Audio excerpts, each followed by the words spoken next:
حضرت عمر فاروق رضی اللہ تعالیٰ عنہ رات کا وقت ہے، چہرے پہ نقاب ڈال کے گلی میں گھوم رہے تھے۔ میں بھی گلی میں نکلتا ہوں، آپ بھی نکلتے ہیں، لیکن مقصود یہ ہے کہ ذرا پتہ کریں باہر کی ہوا کیسی ہے۔ مقصود یہ ہے کہ پتہ کریں کہ آج برگر کس دکان کا اچھا ہے، معلومات کریں کہ محلے کی سیاست کس رخ جا رہی ہے۔ وہ بھی نکلتے تھے، لیکن مقصود یہ نہیں تھا۔ مقصد سمجھ گئے تھے نا، وہ اس لیے نکلتے تھے کہ پتہ کروں کوئی دکھی تو نہیں، کوئی تکلیف میں تو نہیں، کوئی آزمائش میں تو نہیں۔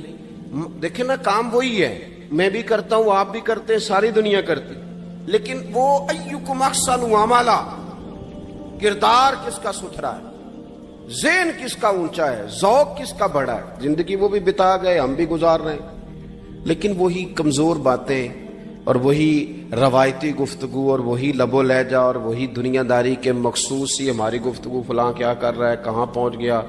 اگر پیسے کسی نے نہیں کمائے تو کہاں نکھٹو ہے تب نہیں کمائے، اور اگر زیادہ کما لیا تو کہنے لگے ایک نمبر طریقے سے تو نہیں کمائے جا سکتے، یہ کوئی غلط رستہ گفتگو ہے، بس نشستن گفتن برخاستن۔ تو اعلیٰ کام، اعلیٰ کردار ان لوگوں، حضرت عمر گزر رہے تھے تو غلام ساتھ تھا۔ ایک شخص کو دیکھا کہ مدینے کے باہر خیمہ لگایا ہوا ہے، بھئی خیریت ہے، یہاں خیمہ کو لگایا؟ کہنے لگا امیر المومنین سے ملنے آیا ہوں، رات ہو گئی تھی تو سوچا یہیں قیام کر لیتا ہوں، صبح ان سے ملوں گا۔ تو فرمایا اندر کسی کے درد سے کراہنے کی آواز آتی ہے۔ کہنے لگا میری بیوی ہے اور بچے کی ولادت کا وقت آ گیا، تکلیف میں۔ حضرت عمر دوڑے گھر گئے، اپنی اہلیہ سے کہنے لگے نیکی کمانے کا ارادہ ہے؟ اس نے کہا ہے۔ مقصد سمجھ گئے تھے نا وہ لوگ، بالکل ہے۔ فرمایا جو ضرورت کی چیزیں ولادت کے وقت ہوتی ہیں لے لیں، کچھ گھی لے لیا، کچھ چنے لے لیے، کچھ ضرورت کی چیزیں لے لی، خاتون کو ساتھ لیا۔ یہ خاتون اول کی بات کر رہا ہوں، میں خاتون اول کی بات کر رہا ہوں۔ حضرت فاروق اعظم رضی اللہ تعالیٰ عنہ امیر المومنین ہے۔ حضرت عمر نے اپنی اہلیہ کو ساتھ لیا، جہاں وہ شخص تھا وہاں آئے۔ اہلیہ نے حضرت عمر کے ذمہ کام لگایا، آگ جلا لیں، یہ تیل لے لیں، فلاں فلاں چیز گھی میں ڈال لیں، بنانی شروع کر دیں۔ فاروق اعظم نے ہاتھ کے اندر پکڑا ہوا برتن، چمچہ، ڈوئی بھی آخ لی دے، پنجابی ہے نا ہم، تو وہ کام کر رہے ہیں، چلا رہے ہیں، آگ جلا رہے ہیں، خاتون اندر ڈیوٹی کر رہی۔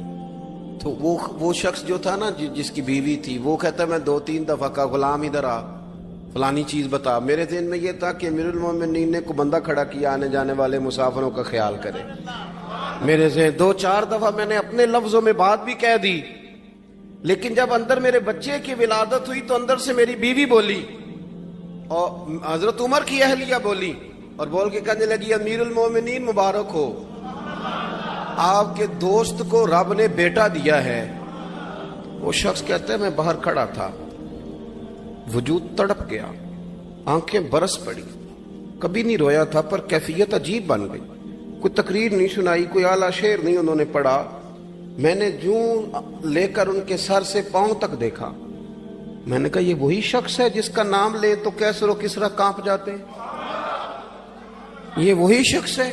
میں نے جمعے میں کہا تھا کہ روب کپڑوں کا نہیں ہوتا، روب تو دیانتداری کا ہوتا ہے۔ ہاں، بڑا مال کما کے لوگوں نے بنائی ہوتی ہے کار کوٹھی، تو بندے کھڑے ہو کے کہہ دیتے ہیں 2 نمبر طریقے سے آیا ہے۔ اور 13ویں-14ویں گریڈ کا ملازم ہو تو اس کے سامنے بہت بڑا افسر ڈر رہا ہوتا ہے، یار بندہ دیانتدار ہے، یہ رشوت نہیں لیتا، سفارش نہیں مانتا، یہ میرٹ پہ کام کرتا ہے۔ تو روب تو آپ کی دیانتداری کا ہے، آپ کی سچائی کا ہے۔ اپنی زندگی میں جو لوگ مقصد سمجھ گئے، مقاصد پا گئے، کچھ کر گئے، ہم ذرا الجھ گئے ہیں۔ پہلے اتنا شاندار مکان بناتے ہیں، پھر مرنے کو کس کا دل چاہے؟ اتنی محنت کر کے جو ہے وہ کوٹھی بنائی ہے تو اب چھوڑ کے کون جائے؟ وہ تیار بیٹھے تھے، انہیں نبی کریم نے کہا تھا کن فی الدنیا کانک غریب نو عابر السبیل، تم نے مسافروں کی طرح رہنا ہے۔ او میرے بھائی، کبھی دیکھا ہے ایئرپورٹ پہ مسافر لڑتا ہو کہ میں نے یہ جگہ خریدنی ہے؟